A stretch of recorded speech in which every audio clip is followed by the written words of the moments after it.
आणि आता एक ब्रेकिंग न्यूज समोर येते। क्रांतीज्योती सावित्रीबाई फुलेंच्या जयंती निमित्ताने आयोजित केलेल्या एका कार्यक्रमात मुख्यमंत्री देवेंद्र फडणवीस आणि राष्ट्रवादी काँग्रेसचे नेते छगन भुजबळ यांनी एकमेकांचं तोंड भरून कौतुक केलंय।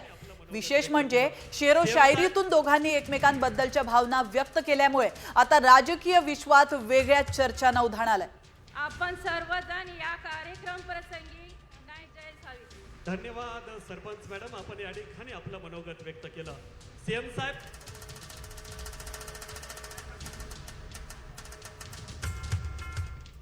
आपण सर्व आजही आम्हाला मुलींना शिकवायचं म्हणजे जीवावर येत आहे, पण आपण निर्णय घेतले की मुलींना शिकवा, डॉक्टर करा, इंजिनियर्स करा, त्यांचा खर्च सरकार करू। देवेंद्रजी, सावित्रीबाईंचंच काम पुढे आपण नेत आहात हे लक्षात ठेवा, म्हणून सगळ्यांच्या वतीनं आपल्याला धन्यवाद। आणि तुमच्या नेतृत्वाखाली हे सगळं काम जरूर उभं राहील।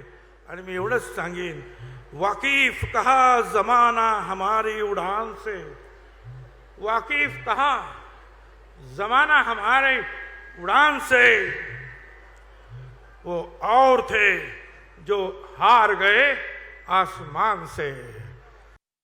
तुम्ही शेर म्हटला म्हणून मी शेर म्हणतो तुमच्याकरता। मैं अकेला ही चला था जानिबे मंजिल, मगर लोग आते गए कारवा बनता गया।